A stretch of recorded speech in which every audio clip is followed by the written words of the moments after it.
Una historia creo que nos sorprendió a muchos, que desde lo político implicó, digamos,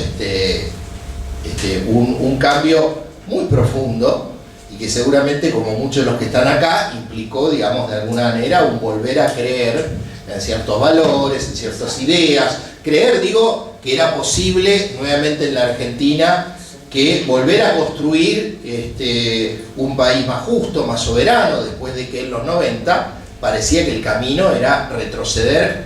de manera permanente, ¿no? Entonces, para no entrar hoy por la hora en el tema económico, que vamos a ver con profundidad en la clase que viene, que es el tema del día, ciertas cosas también que fueron absolutamente sorprendentes, ¿no? Como la renovación de la Corte, ¿sí? Como el anuncio de digamos, el fin de los indultos, la audiencia de vida y el punto final, y como una serie de anuncios de carácter institucional y de alineamiento político a nivel regional que marcaban un cambio de 180 grados respecto a las políticas que se habían instaurado y aún al tibio reformismo que Duhalde y Lavagna habían impulsado, más allá de que creo que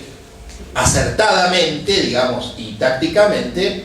Kirchner entendía y entendió que había que darle una parte de seguridad a los sectores medios asustados, porque se hubiera planteado, yo creo, y en esto, más allá de que quienes por ahí podían tener un ojo atento, podían percibir algunas cosas,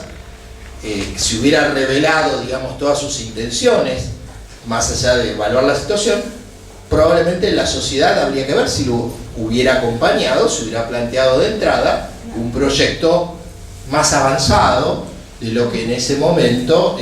parecía avisorarse. De alguna manera, en ese momento, y por lo menos, o sea, las sociedades en los momentos más críticos se vuelven muy conservadoras, ¿no? Y entonces, de alguna manera, el aferramiento a esa cosa más tradicional, más desarrollista, por ponerle un mote, que fue, digamos, el año que Duhalde, digamos, quedó con Lavagna en el gobierno, era algo que para el medio de la sociedad argentina era algo valioso porque, nuevamente, como había pasado en el 91, cuando Cavallo, precisamente, y Menem habían logrado finalmente una estabilidad económica, es como que la sociedad adopta en una forma mayoritaria una actitud defensiva y de valoración de un clima de estabilidad político y económico cuando viene de cimbronazo en cimbronazo, ¿no? Es algo importante de ver y de leer en política para poder actuar, y absolutamente sin ningún control de lo que era el Partido Justicialista y mucho menos ninguna otra conformación política alternativa que de alguna manera implicaba una cierta constelación de fuerzas o de personas contestatarias que expresaban a la antipolítica o a sectores enojados con los partidos tradicionales, pero que de ninguna manera generaban ningún tipo de sustrato político sostenido. O sea, era una situación absolutamente precaria desde todo punto de vista, la que Kirchner, en la cual se desenvuelve como candidato y donde asume como presidente el 25 de mayo del año 2003. Y donde vamos a ver que él, muy fiel a su estilo, va a administrar esas dosis de continuidad y ruptura y de supuesta contradicción también entre lo que es el control del Partido Justicialista y la adopción de una renovación de la política, ¿no? Que son un poco los dilemas y los vaivenes en los que se mueve y se va a mover a lo largo de sus 4 años y que después de alguna manera van a ser trascendidos, profundizados y alternativizados por Cristina en el 2007, ya en otro país completamente distinto que el que Kirchner recibe en el año 2003. Todavía, digamos, era una situación absolutamente compleja y donde no estaba claro, ¿no? Y donde también el tablero regional, y esto también es importante verlo siempre, era altamente confuso. De hecho, por ejemplo, Kirchner es electo apenas un año después de el primer gobierno de Lula, en una situación donde Lula estaba absolutamente debilitado y con fortísimas presiones del establishment que también trataban de convertirlo, digamos, en una alternativa de continuismo respecto a las políticas tradicionales del establishment brasileño. Asume como candidato en un momento donde Chávez, ¿sí?, está sujeto a ese golpe de Estado que lo pone preso y que solo la enorme, digamos, presión popular después de lo que fue digamos, el extraordinario éxito de esos 3 o 4 años para los sectores populares, y hay que decirlo también, el apoyo que Lula le presta en ese momento, seguido también de atrás por Duhalde, que acompaña, digamos, un poco y que sí hace seguidismo de Lula en ese momento. O sea, todo el tablero regional era absolutamente precario. Por supuesto no estaba Evo Morales, por supuesto no estaba Correa, digamos, el Partido Colorado gobernaba en Uruguay. O sea, era un escenario político muy complejo y muy diferente a lo que después se fue dando, particularmente desde el año 2004 o 2005 en adelante, que bueno, permitió ese proceso de acumulación política a nivel nacional y a nivel regional, que permitió todos los avances que hubo, ¿no? Pero bueno, fuera de eso que vamos a discutir, yo creo que es interesante, fuera de, digo, así como de la reunión pasada, yo creo que uno de los elementos para no olvidar es las similitudes entre las políticas neoliberales de todo momento y los actores. Y por el otro lado, me parece que es un elemento también muy importante para ver como tema permanente, es la debilidad de la conciencia, del sustrato político y de el instrumento político que le da cobijo digamos, y los problemas de conducción que históricamente han tenido los procesos populares cuando se produce la muerte de un líder o cuando se produce la imposibilidad política de una reelección que le dé continuidad a un proyecto, ¿no? O sea, y fundamentalmente este problema de, digamos, inadecuación de un proyecto que sea sustentable, y por otro lado, de cómo la gente, o una parte de la gente, tiene estos vaivenes de conciencia, por supuesto, fogoneados por todo el andamiaje que hay de otro lado, que en una época eran las Fuerzas Armadas, más modernamente, en esta época de golpes blandos y desestabilizaciones, es el partido judicial, el partido mediático, los sectores financieros, obviamente también, y todos aquellos sectores del establishment que buscan permanentemente hostigar. A veces lo hacen con desabastecimientos, ¿sí? A veces lo hacen con ataques especulativos, a veces lo hacen más directamente, secuestrando un presidente, matándolo, es decir, con distintos mecanismos, ¿sí? Y recordemos, ¿no?, lo que fue después, y lo vamos a discutir, ¿no? O sea, cómo muchos personeros se la pasaron diciendo que el gobierno anterior no iba a terminar, ¿no? O sea, que básicamente fue su apuesta, ¿no? O sea, de alguna manera la primera apuesta era que el gobierno de Cristina no terminara. La segunda apuesta era generar una hiperinflación o una desestabilización, como ocurrió con otras experiencias de corte popular o de corte reformista, leve o contradictorio, como fue el caso de Alfonsín. Así que esa es un poco, digamos, la arena en la que uno se mueve, y me parece que eso nos sirve para ir rescatando algunos elementos clave para después discutir el presente y las perspectivas, ¿no? Esa, digamos, la fortaleza y la coherencia de los sectores hegemónicos y la relativa debilidad y la incoherencia de todo lo que debería ser el sustrato, digamos, que le da sustento a un proyecto alternativo y popular, que en la superficie y en gran parte, digamos, generó una acumulación política que no se veía desde el primer Perón, pero que bueno, por todos los problemas que conocemos, de sucesión, de construcción, de divisiones y de todo lo que representó, desnudó un cierto grado de debilidad por fuera del ataque regional a mansalva, que si ustedes repasan desde Lugo, desde Celaya se llamaba el hondureño, ¿no? O sea, repasen los golpes a Correa, a Chávez, bueno, no quiero entrar en ninguna teoría conspirativa, pero bueno, los fallecimientos, o los inventos absolutos, digo, por el caso de Evo Morales,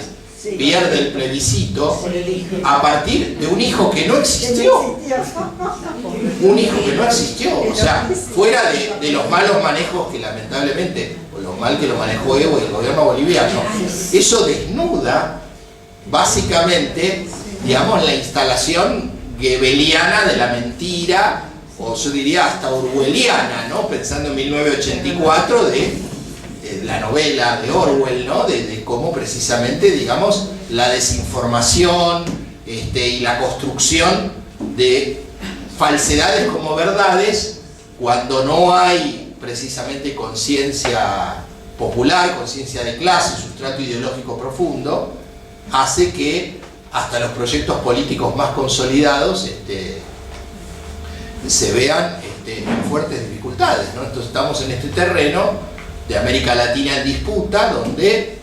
hay un reflujo neoconservador en disputa y que obviamente, bueno, puede en algún caso profundizarse o no en virtud de lo que pasa, y también con una situación mundial también, ¿no? Muy extraña, muy particular, con lo de Trump y con una serie de también cambios geopolíticos internacionales que generan una gran confusión y donde muchas veces los emergentes de el malestar social y los que se erigen en defensores de los débiles terminan siendo no quienes supuestamente uno piensa que son las mejores alternativas, sino que terminan siendo paradójicamente quienes encarnan valores muy complejos, ¿no? O sea, pienso en la elección de Francia, por ejemplo, sí, o en otros casos donde uno ve que evidentemente esta globalización o estas políticas neoliberales están condenando